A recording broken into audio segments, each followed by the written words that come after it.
Саламатсыздарбы?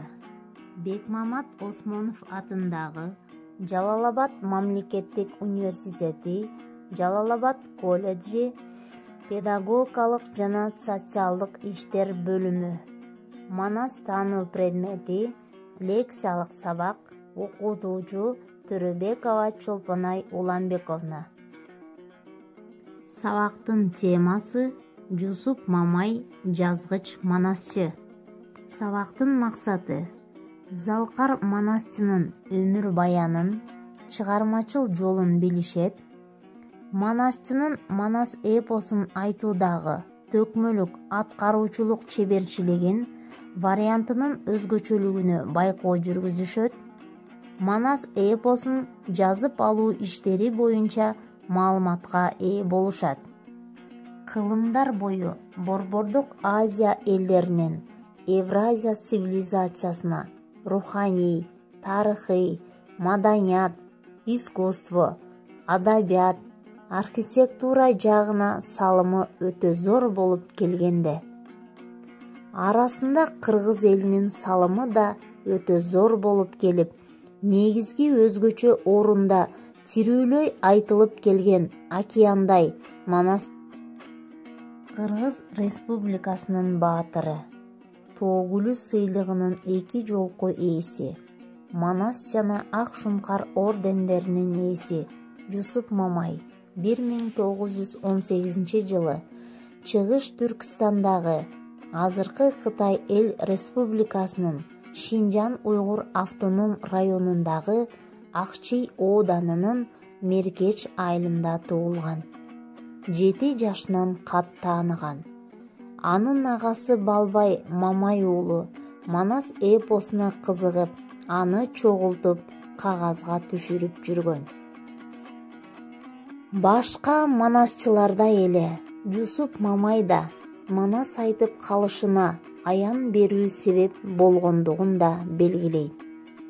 Жусуп Мамай Манас эпосунун 8 урпагына чейин айтат. Анын айтымында бул эпос 500 000 сап ырды түзөт. Манас дастанынын Жусуп Мамай айткан варианты Кытай Эл Республикасында араб тамгасы менен басмадан чыккан.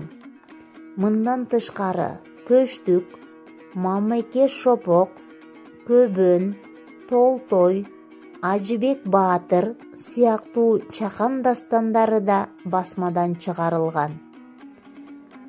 Жусуп Мамай Кыргызстанга бир нече ирет келген. 1989 жылы Кулжа айынын 3-үндө Кыргызстан жаш тарыхчылар жамаатынын уюштуруу жыйынына жазуучу Түгөлбай Сыдыкбек уулу экөө сый конок катары катышкан. 1989 жылы Кыргызстандагы Манас дастанынын шарттуу 1000 жылдык маарекесине келип катышып кеткен. Жусуп Мамай 1990 жылы Үрүмчү шаарында өткөрүлгөн Манас эпосу боюнча эл аралык конференциянын катышуучусу болот. Манасчы Жусуп Мамай дүйнөдөгү жалпы кыргыздар үчүн гана эмес, жалпы адамзат үчүн баалуу мурас калтырган инсан. Жусуп Мамайдын вариантындагы айрым өзгөчөлүктөр. Бул манасчынын вариантында бизде айтылып жүргөн Манас эпосунун салттык туруктуу окуялары толугу менен сакталган.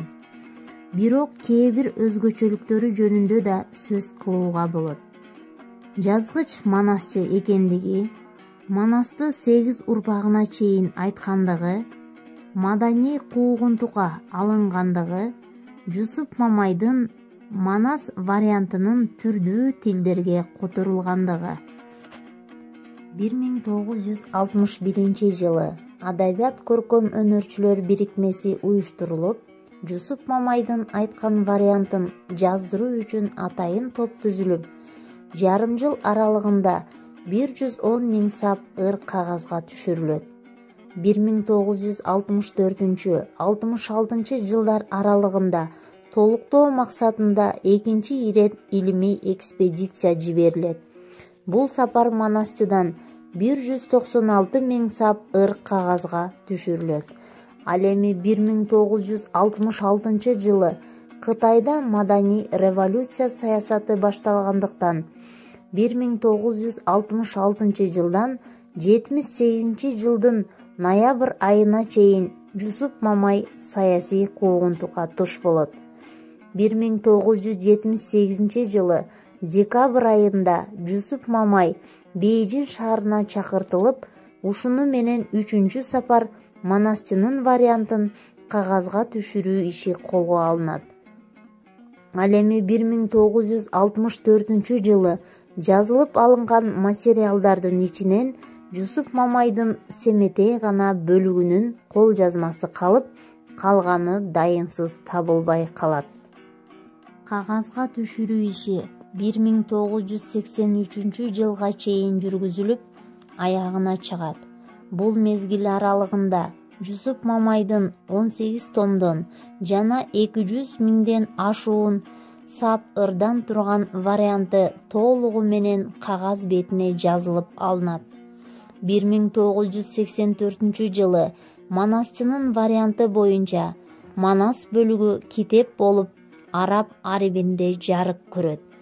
Ал Манасты айтат, бирок эл кыдырып айтпайт. Өзүн жазма манасчымын деп эсептейт.